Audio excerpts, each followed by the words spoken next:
This is Asia's Farm to Fork 5 Good Questions podcast, bringing you insights and views from across Asia's food value chain.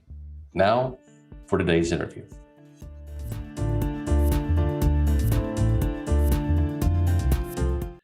Hi again, everybody.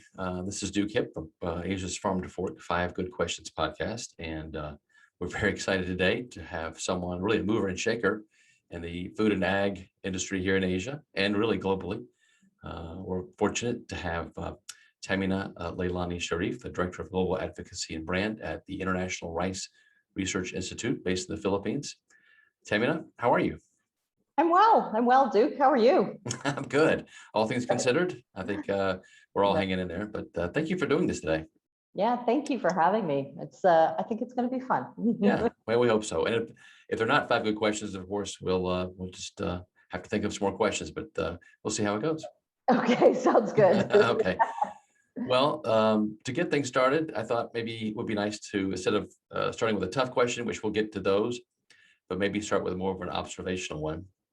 Think about your experience working at IRRI, and in your time there again, one of the leading agricultural research and training international organizations that there is, one of the leading organizations. Something that maybe it comes to you as far as was unexpected, as far as whether it's the work or the issues or the people that you're working with, all the stakeholders that are in this space, something you didn't expect. Boy, that's a big question, but I'll try and narrow it down. So Duke, you and I have known each other for quite a while now.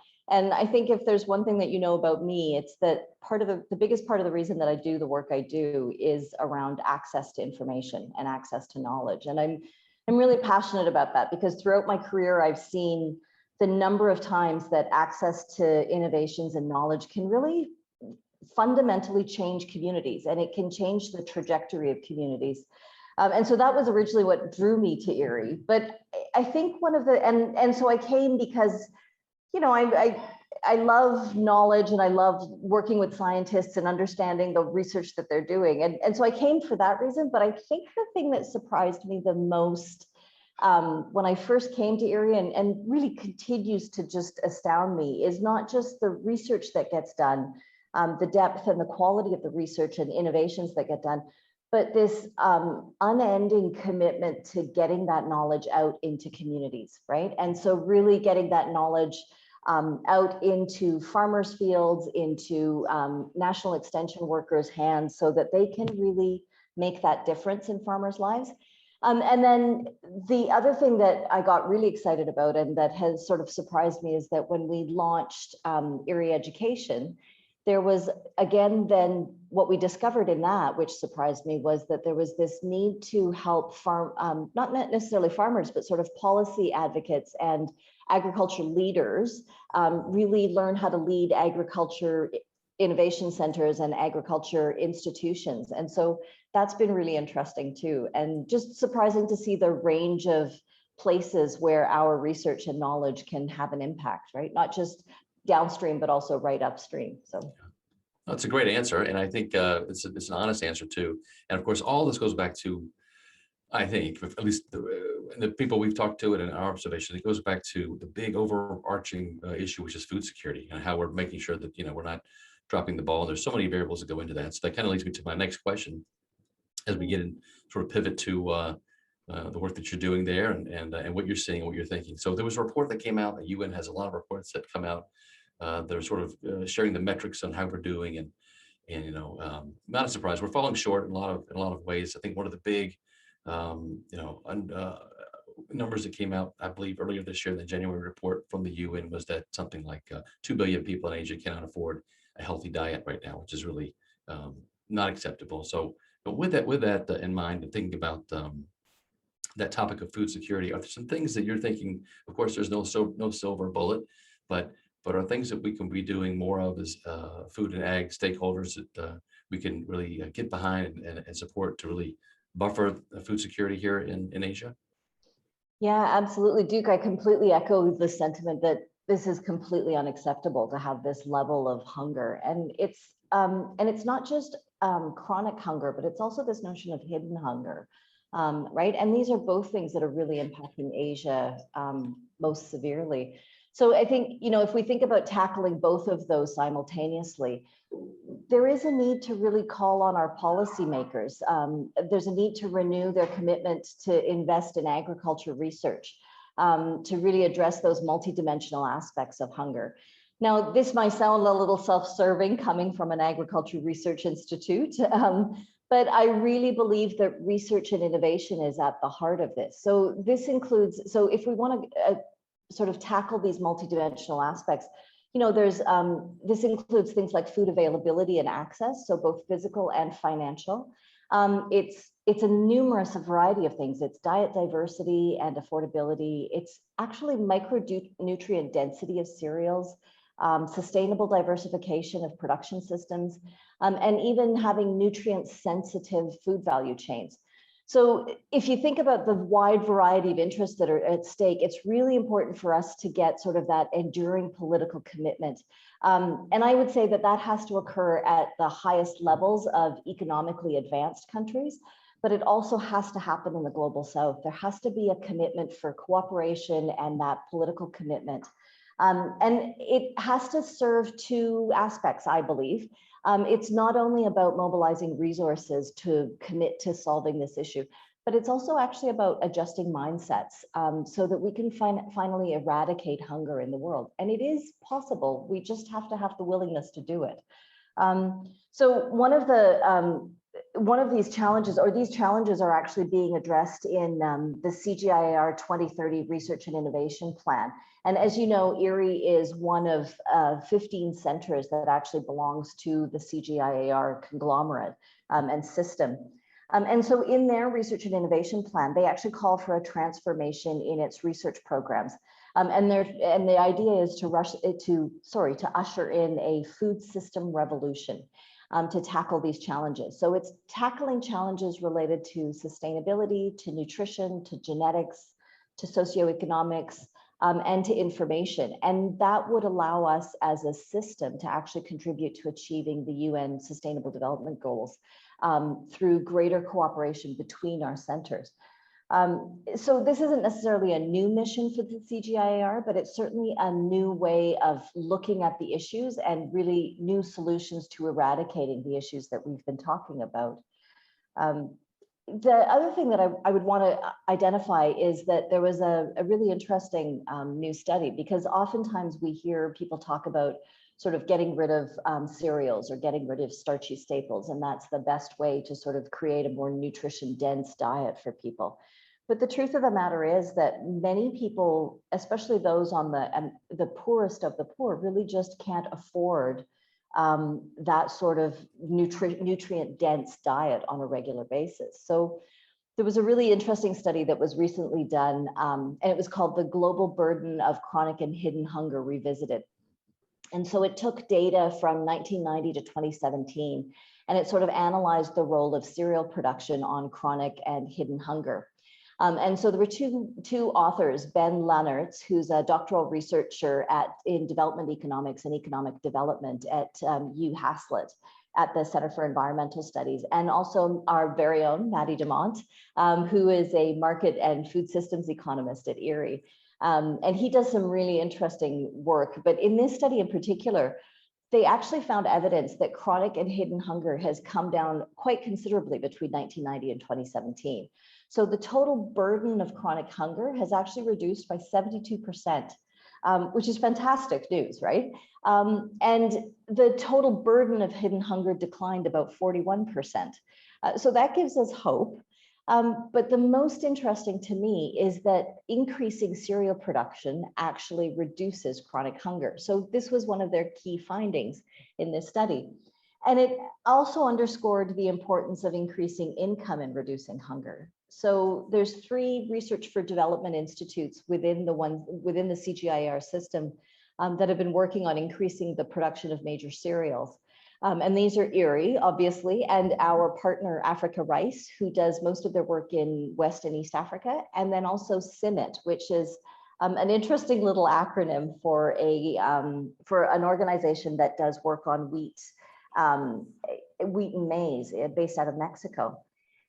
but all three of these organizations, and I'll mention a fourth organization actually that works not on cereals, but on starchy staples, and that's SIP, which they look at potatoes, and they're based out of Lima in Peru. But all of these organizations have really been looking at shifting the focus from commodity-based research strategy that's really just about increasing yield to a more integrated approach. So it's an approach that really aligns on a new paradigm around food systems. And one goal under that food system revolution is improving smallholder farmers' livelihoods and incomes. And hopefully that will then drive this idea of reducing hunger, the point you were making, right? Yeah, absolutely. Yeah. Yeah, so even though we've been increasing the production and the importance of cereals has a significant effect on hunger, the effect seems to be bigger for imports. So this highlights the potential role of imports also to supplement sort of inadequate production of food in an individual country, right? So, you know, if you want to strengthen global food security, we also have to look at the issue of imports and exports.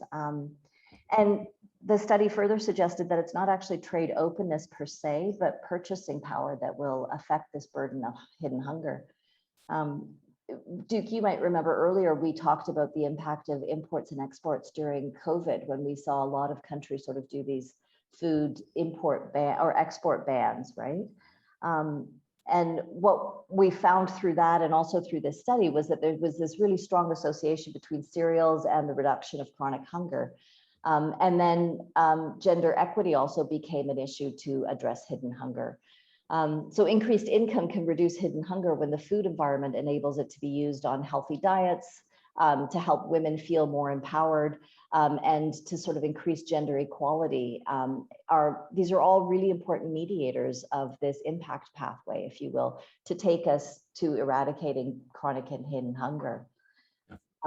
It's a very thorough answer. You've raised so many good points there. I'm just thinking about a couple if it's okay to revisit. You're right. I think it's lost in the shuffle the fact that there are more smallholders right here in Asia than anywhere in the world, and the challenges they face are so unique. And when it comes to, you're right. I mean, the perception around how we address food security and the perception around some of the starches doesn't tell the full story. There's progress that's being made on SDG 2, and rice is one of the drivers there. Certainly. Yeah, you're absolutely right. And so, I mean, my key point would be that we really need to think about it from a farm to fork, from a sort of, how do we start from the very germplasm and the very rice seed all the way through to how are we helping women to make decisions about the rice that they want to plant or the rice that they're buying when they go to the grocery store, right? Yeah. So if you're okay, Bruce, I'd love to, or Duke, I'd love to mention a couple of small things that IRRI is doing, just as an example. So one of the things that we've been doing is working really closely with ASEAN. So you asked specifically around what are we doing in Asia, because chronic and hidden hunger remains sort of the one of the bigger issues in this part of the world. And so we're working really closely with ASEAN member states actually to support the notion of, it's called ASEAN RiceNet. And it is essentially a system by which all of the ASEAN member countries can come together and actually participate in rice research and agriculture research collectively. They can choose different modules of the program that is right for their country, but it implies a level of political commitment, like I was saying earlier. It implies a level of political commitment, and it also has the facility to kind of mobilize resources and change those mindsets around how do we invest collectively in improving those food systems and improving those value chains for the region. And then the last thing I'll just mention is a little sort of initiative. I shouldn't call it a little because it's growing, but it's an initiative called Seeds Without Borders. And it's actually a multi-country seed sharing agreement. So it helps mutual recognition of rice varieties among signatories. And this started as a small signatory group of about 3 or 4 countries. And it's now grown, I think at last count, it was at 11 countries spread across Southeast Asia and even spread into South Asia. And we've even had a bit of interest from a couple of countries in Sub-Saharan Africa and East Africa.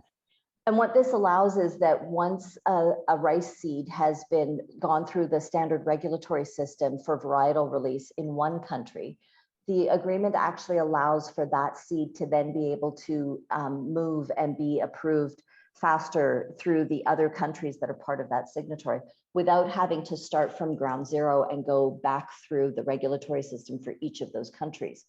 So I think for some of your listeners, they'll get they'll understand the impact of that. Other listeners might be thinking, well, what's the point in that? But what that does is it actually speeds up the ability for us to get new seed varieties that are either higher yield, more micronutrient dense, maybe better for climate change to deal with floods and droughts.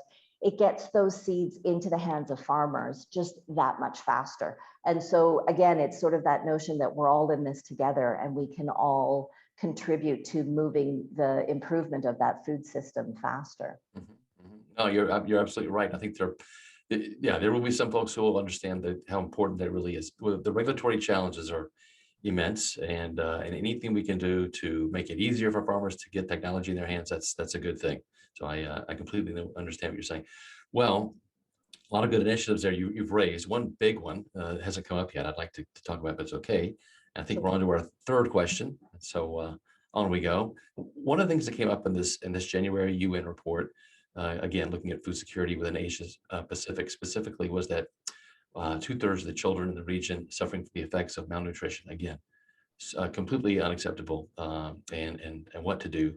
In the spirit of that, I wanted to get into biodiversity, biofortification, and golden rice, of course, which is synonymous with IRRI, I believe, for many folks. So can you share a little bit about, I think, just the beginning for those who are not aware of golden rice, what it is, and maybe a report back on or an update on what's the latest with golden rice?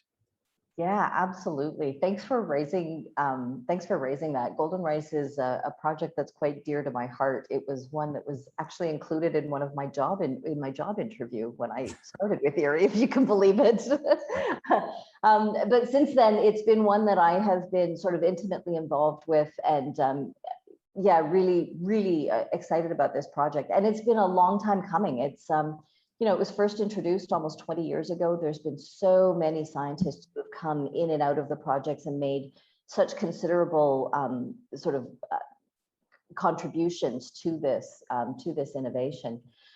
So IRRI has two national partners. So BIRI, the Bangladesh Rice Research Institute, and Phil Rice here in the Philippines. And we've been developing golden rice to sort of complement other vitamin A deficiency interventions.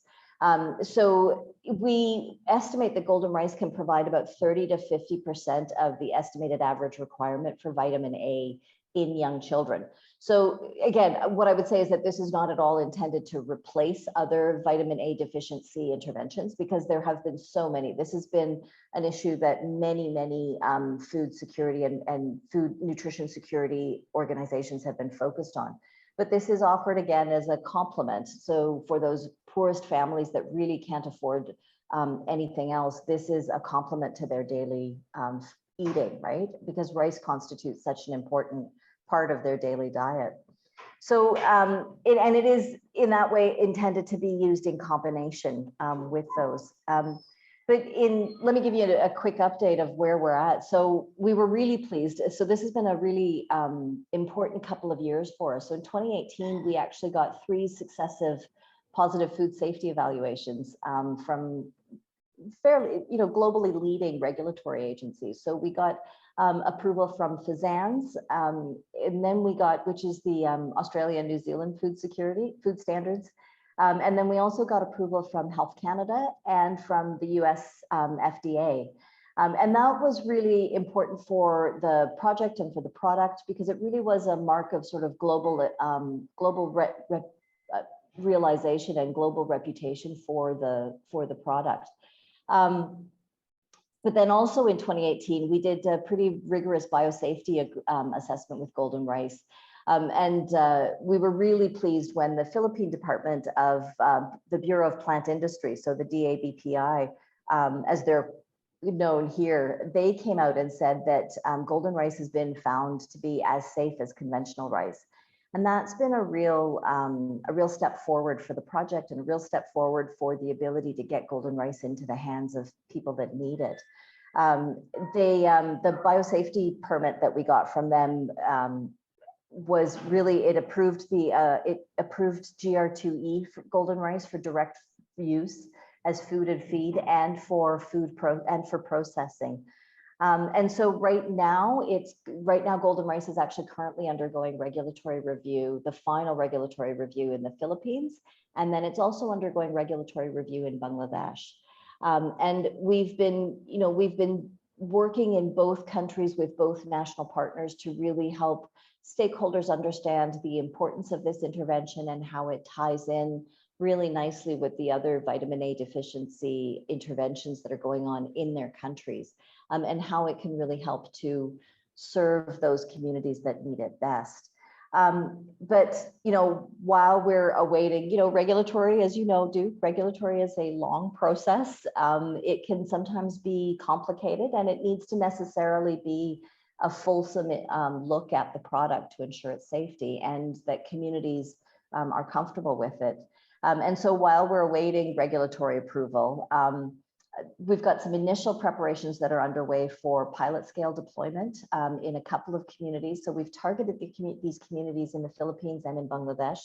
And we've targeted them based on where we've seen really significant vitamin A deficiency and where vitamin A deficiency is still a real public health concern, despite the current day interventions. And so we've started to do some planning around that. So one of the things that we're doing as we're doing some of that deployment planning is we're thinking about how to bring golden rice to market. What would be the best way for it to be accessible to the farmers that are interested in growing it? And then also, how do we get it into a market system that is safe and abides by the regulatory needs of this rice variety? And so we've actually, part of what we've accomplished in these trials is that golden rice has actually been bred into a high yielding inbred local rice variety. So these are local rice varieties that are already really, really popular in Bangladesh and in the Philippines, that are grown very often by farmers and then are eaten and consumed very often by consumers. And so we've managed to introduce this in that way. And so we're fairly confident that this will be able to be an intervention that is brought into the market freely that way. And we're really committed to that idea. We don't want this to be something that is dependent on government policies or government interventions, just because that then increases, we feel that will increase the likelihood that people will take this on as part of their own commitment to their own public health. And to their own health. So maybe I'll stop there and see if you had other questions or anything. No, it's great. So yeah, it's been such a journey for golden rice. I think that really is a very good synopsis of it all. And I think for those of us who've been paying attention, our fingers are crossed, that these regulatory hurdles can be cleared. And you're right. That's speaks well of you. You're not trying to cut any corners. You're doing it the right way, and you're trying to get it put into place that's more sustainable and long lasting as far as the benefits there. So no, I think that's very informative. Yeah, and the other thing I know, oftentimes in the past, IRRI has sometimes come under a little bit of fire about about golden rice and about, maybe the accusation that we're trying to hide something. But really, part of the reason that we've been so committed to making our way through this regulatory process so carefully is that we're really committed to communities and scientists and the national regulatory systems in Bangladesh and the Philippines really making their decision based on informed, solid scientific evidence for this product. We certainly don't want them to be influenced by anybody else. We don't want them to be influenced by hearsay. We're really looking to provide that scientific evidence to them in a way that allows them to make that informed decision for their country. And we really feel that that's an important part of this sort of regulatory process, right? Sure. Makes sense. Well, fourth question. I want to keep us moving and and keep things going. So one of the terms that's used a lot with food production, understandably so, is sustainability, right? People are more aware than ever about, and rightly so, want to know where their food's coming from, how is it produced, and are sustainable practices being used with the crops that are being grown. So, and I know this is an issue that you know a great deal about, and IRRI is very involved with through something called the Sustainable Rice Platform, SRP.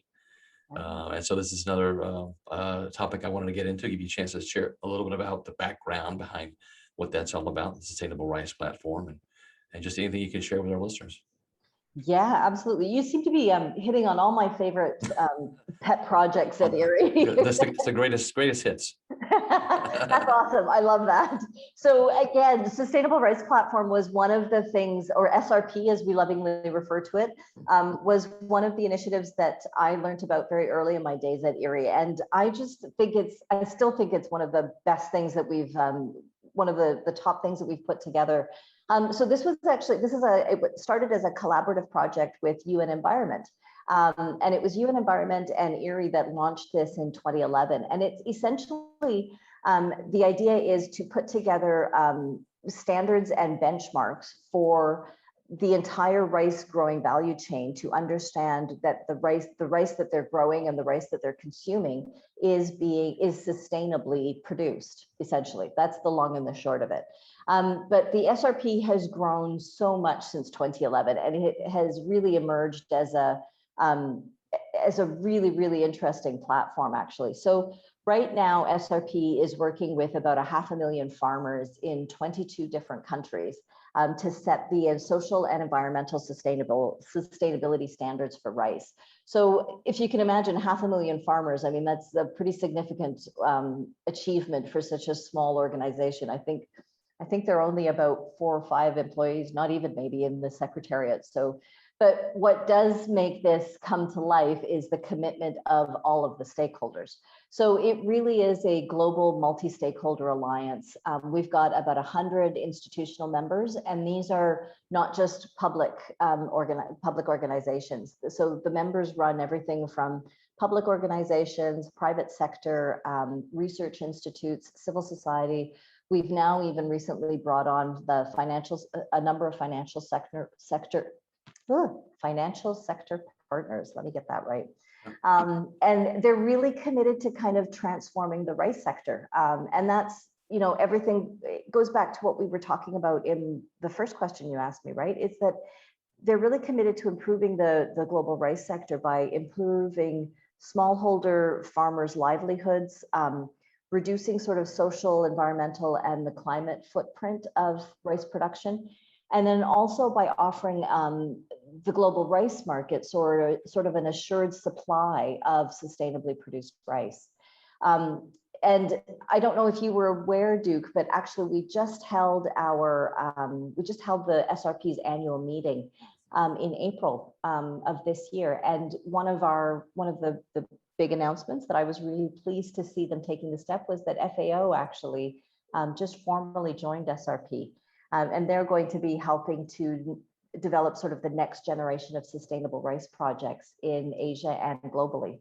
So we were really excited about that addition, and it was a great announcement for the annual general meeting. But just to get back to sort of giving you a bit of background and giving your listeners a bit of background about SRP. So it aims, like I said, it aims to address sort of environmental issues, and sustainability issues around rice production. So, many of you will certainly know this, that rice is a significant user of natural resources. We often talk about it being both a victim and a creator of climate change. It's grown on 160 million hectares of land in a world where arable land is just becoming more and more scarce and more degraded.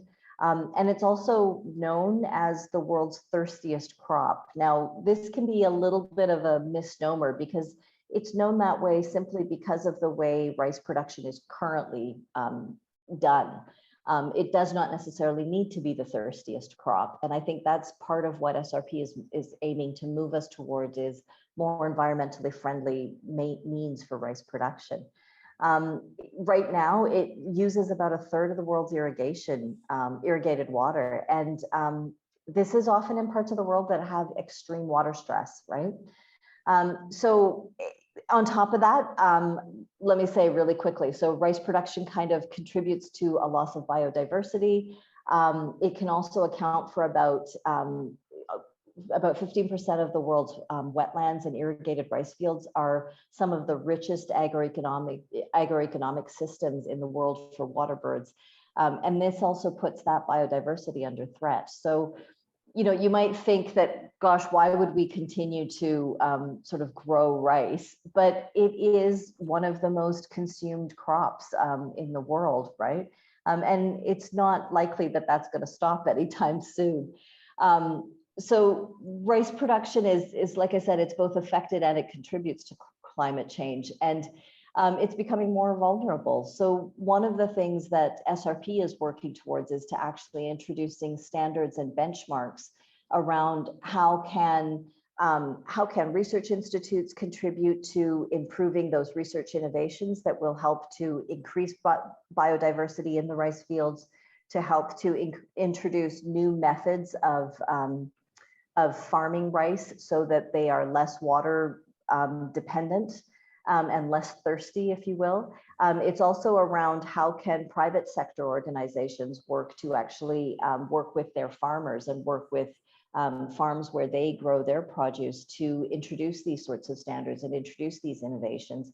And then it's also about working further up the value chain with other members that can bring in the financial instruments that we need in order for farmers to be able to take on these new innovations and reduce their climate footprint as they continue to grow rice. And then finally, at the top of the value chain, it's for consumers to actually be able to make informed decisions about the rice that they are consuming. You know, rice is, you know, as Duke, I'm sure you'll know, living in this part of the world, rice is really, it's not just something that's on your plate at every meal. It is a culture. There's a culture to rice. There's a history to rice. It really is part of life here. And so this allows consumers a means to really make some informed decisions about the rice that they're consuming and the rice that they're feeding their families, and helping the climate and helping the world and the environment in the meantime. I'll stop there for now if you've got other questions. No. It's a great answer, and you're absolutely right. And just not even the depth of all those different aspects of what you've just gotten into with sustainability and rice. You're right, and there's a pride that also from country to country around that. You know, this rice, that variety of rice. It's very, very important to this part of the world. Absolutely, in so many ways. Well, we're coming close to the end, and this is the fifth question. And what we've done in previous episodes is we've sort of made it a little bit more optimistically focused, because invariably by this point we've also talked about a lot of challenges and a lot of things that are, you know, tough as far as the hunger rates and malnutrition and all the things we've gotten into. So looking into the crystal ball, if you're able to do that, thinking ahead by 10 years, if there's something you can think of where you think, you know, we're making progress, you can see something happening, you would predict that this is a good development that's going to be realized, you know, or close to it, right? Within 10 years, you can see something really positive happening. One of the things maybe you talked about, or maybe something else we haven't gotten into. Anything you might predict 10 years from now? I don't know if I would necessarily predict 10 years from now, but I will look a little bit into the future and a little bit into, you know, you're right. We've been talking a lot about, you know, some pretty dire consequences that are coming. And for me, I often, you know, this is often a conversation that comes up around our dinner table. Actually, I have three young adults who are really coming into their own recently, and they're really starting to question, you know, they're going off into the world, and they're really starting to question environmental sustainability, climate change. What does that mean for their future? And so I will, you know, food is something that is so essential to all of us. And again, to that point that rice is really life in this part of the world. We've been talking a lot about that at the dinner table recently. And I'll talk a little bit, I'll maybe reference, you know, what I see coming in the next few years. so one of my my very good colleagues, Dr. Nafis Mia, who is our IRRI representative for South Asia, he was recently participated in an expert panel, and he and I often have really interesting conversations. He's a source of wealth, and so we were having this discussion about this panel discussion that he was on. It was held in February of last year, but some of the things that really came out of that were very interesting, and I'd love to share that with your readers because I think it's relevant to what's coming and how do we kind of propose some of those solutions. So this panel actually brought together a group of specialists in the field of agriculture, nutrition, environment, obviously research and development. IRRI was there, and also a few people who were working in policy development. And they were really deliberating on how to achieve a food system transformation in India and South Asia sooner rather than later. And I think today we've talked a lot about Southeast Asia and the challenges there, but I'd love to kind of talk a little bit about India and South Asia, because that's just as essential a part of creating this sustainable rice system and this food system transformation across Asia that we need. And one of the things that Nafis shared with me from this panel was actually this idea that we have to reorient agriculture, and we have to reorient it in a way that it has to move from this notion of just producing cheap food and high yields to actually enabling healthy diets. And I think that's a really fundamental mind shift. We need to think about not just delivering more food for individuals across the world, but also our aim has to be about delivering a healthy plate for every meal, for every day, for every person. And sustainable food value chains can really drive that transformation. And so I think sustainable food value chains can really drive that transformation and that mindset, and shifting from this idea of being calorie rich to actually being nutrition rich, but also preserving all of our natural resources and conserving them, right? And so producing that nutrition rich plate of food within our environmental boundaries and within the boundaries of this planet. So one of the things, as I said, I'll look a little bit into the future. I would think a little bit about the upcoming Food System Summit that's coming up in September of this year. So this is, Duke, I know you'll know this, but for some of our listeners, this is a food system summit that's actually being convened by the UN Secretary General. It's coming at the end of almost 2 years of public consultations and organizational consultations that have been happening all over the globe. And it's really an aim during this summit to help national and also international stakeholders to better understand and then also better manage some of the complex choices that we're going to have to make as a global community to affect the future of food systems. And the main aim of this summit is to help us make some of those hard decisions in order to accelerate progress towards the SDGs.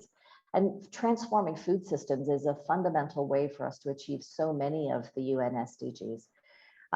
Now there's an opportunity in India and also other countries in South Asia to actually revisit their respective frameworks and to really think about what are the policies and institutions that we need or that we need to change or that we need to have them work differently in order to deliver that healthy plate for everybody. And I'm actually really looking forward to the UN Food System Summit to see what comes out of that, the collation of all of this input over the last 2 years of consultation, bringing that together, and then really seeing the countries, the food producing countries, and also food consuming countries, which we all are, coming together and really thinking about how do we fundamentally transform some of these food systems across the globe in order to deliver that healthy plate for every single person. And we know that it's possible. We know that we have enough resources and enough innovations in the world. We just have to have the human will to do that.